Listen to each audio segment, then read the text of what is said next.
Hello बच्चों, कैसे हो आप लोग। आशा और उम्मीद करता हूँ स्वस्थ होंगे, मस्त होंगे। जहाँ भी होंगे ज़बरदस्त तरीके से आप अपनी तैयारी कर रहे होंगे।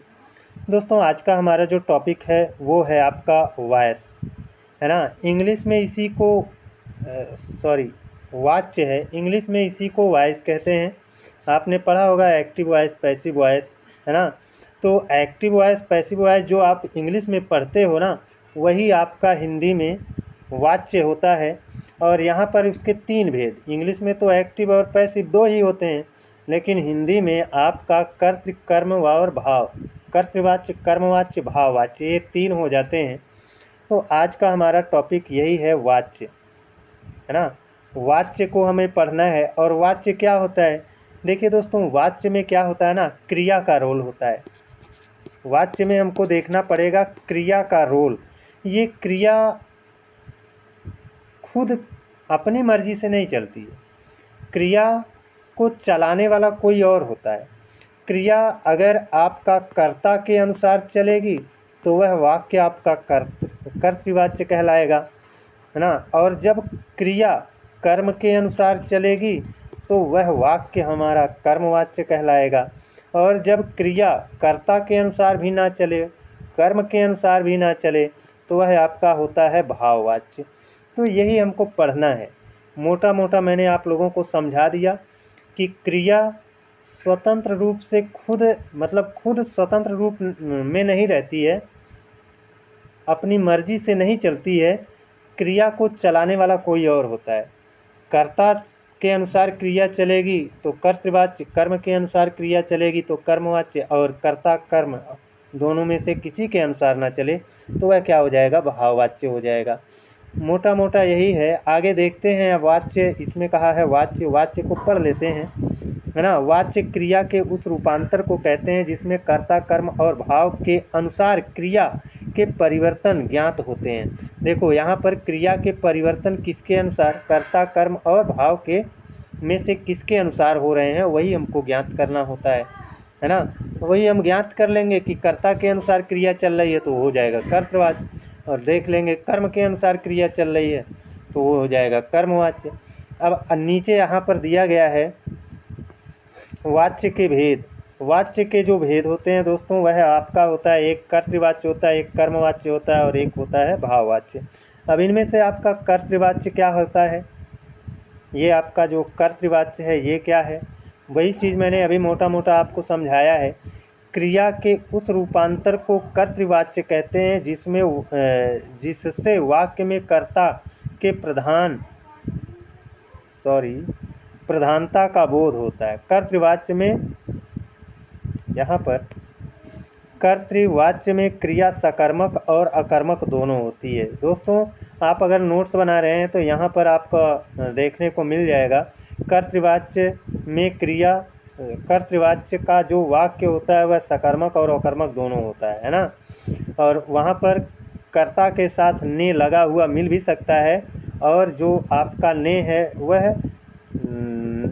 आपका नहीं भी मिल सकता है। अर्थात ने लगा हुआ मिल भी सकता है और ने लगा हुआ नहीं भी मिल सकता है ना। दोनों में से कुछ भी हो सकता है। तो आपका जो कर्तृवाच्य होता है, कर्तृवाच्य में क्रिया कर्ता के अनुसार चलती है, और कर्तृवाच्य का जो वाक्य होता है वह कैसा होता है, सकर्मक भी होता है ना। सकर्मक भी होता है और अकर्मक भी होता है। सकर्मक और अकर्मक, अभी कल तो मैंने पढ़ाया था सकर्मक अकर्मक, है ना। अब यहाँ पर देखिए, हम वाक्य से समझेंगे। कह रहा है राम पत्र लिखता है। अभी यहाँ राम की जगह पर हम कह दें सीता, है ना, तब लिखता की जगह लिखती हो जाएगा, होगा कि नहीं। राम लिखा है यहाँ पर तो हम कहेंगे राम पत्र लिखता है, ठीक है।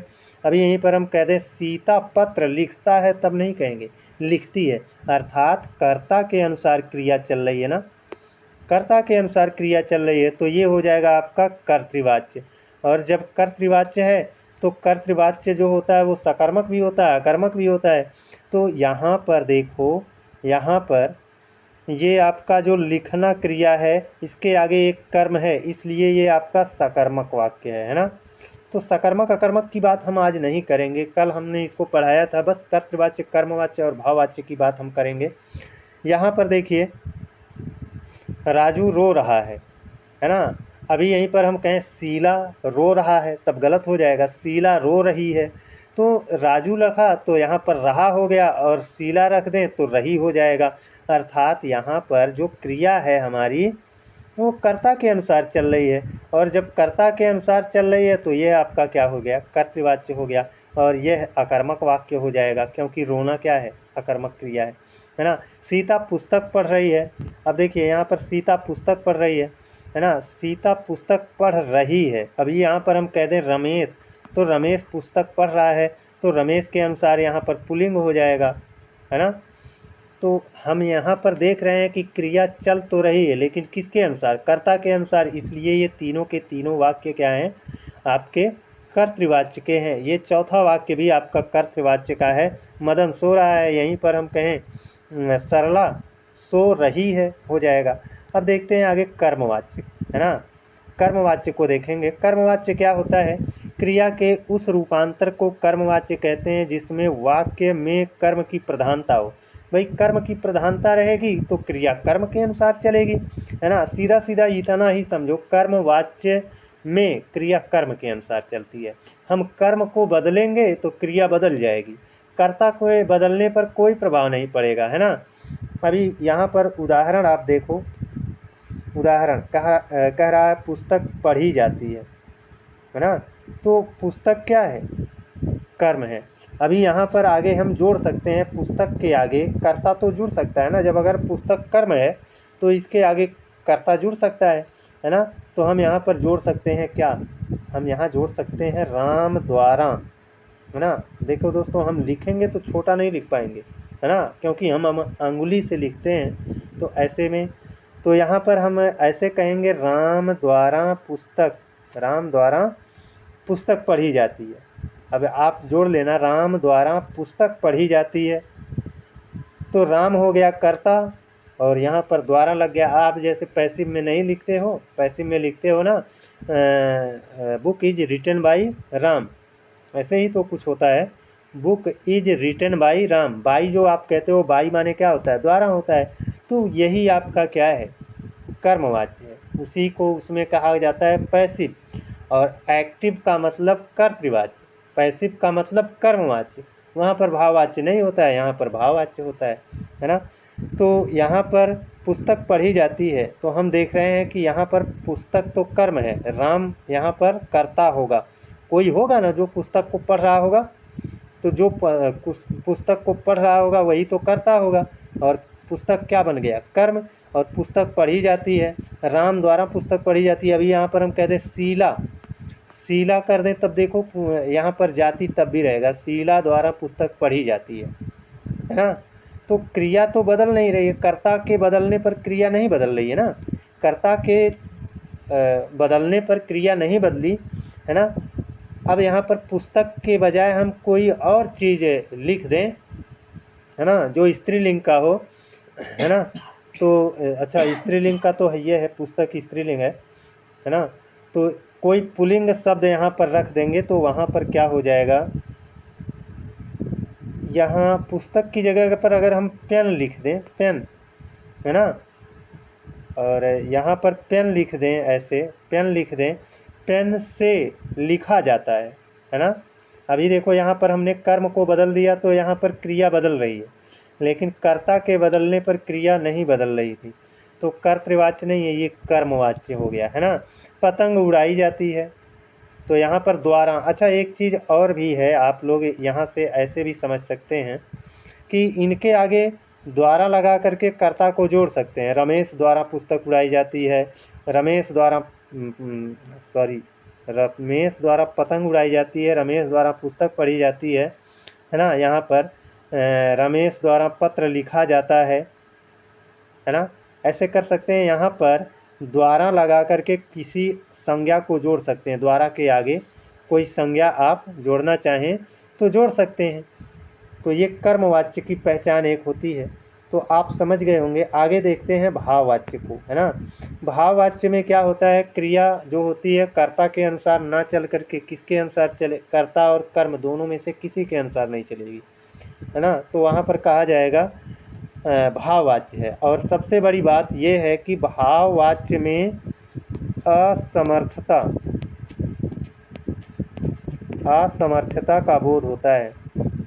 असमर्थता का बोध होता है, यानी असहायपन वहाँ पर दिखता है, असमर्थ दिखता है ना।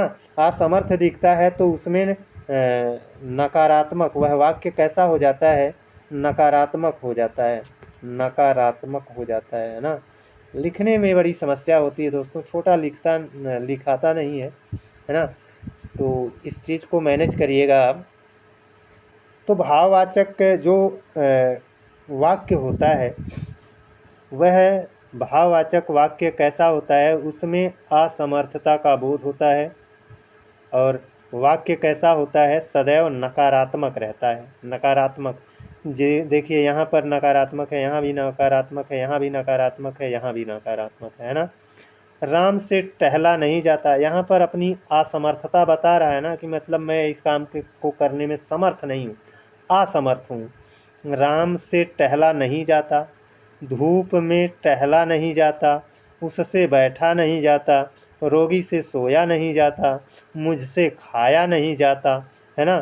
तो असमर्थता दिख रही है, क्या दिख रही है, असमर्थता दिख रही है, और क्या दिख रहा है, असमर्थता दिख रही है, और यहाँ पर नकारात्मकता दिख रही है ना। तो असमर्थता जो होती है वो नकारात्मकता अपने साथ लेकर आती ही है, इसलिए यहाँ पर नकारात्मकता दिख रही है। तो ये हो गया आपका कर्तृवाच्य, कर्मवाच्य और भाववाच्य। आज का दोस्तों जो टॉपिक था बहुत छोटा टॉपिक था, है ना। और इस छोटे से टॉपिक को आज मैंने कंप्लीट कर दिया है, और इसके लिए कल मैं आप लोगों के लिए प्रश्नोत्तरी लेकर के आऊँगा, है ना दोस्तों।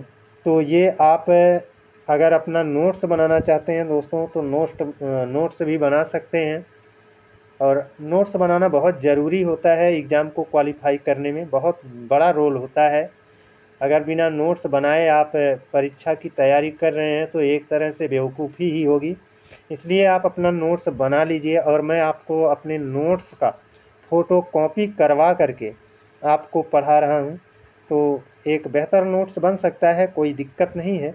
और मेरे साथ जुड़े रहेंगे तो मैं आप लोगों को पूरा हिंदी कंप्लीट करवाऊँगा, और पूरा फ्री मैं आपको शुरू से लेकर आखिरी तक मैं पूरा हिंदी आपको साहित्य वगैरह सब कुछ फ्री पढ़ाने वाला हूं। तो चैनल को सब्सक्राइब कर लीजिए, बेल आइकन को प्रेस कर लीजिए। आज के लिए बस इतना ही, अगले दिन आप लोगों से फिर एक वीडियो में मिलेंगे। तब तक के लिए जय हिंद, वंदे मातरम।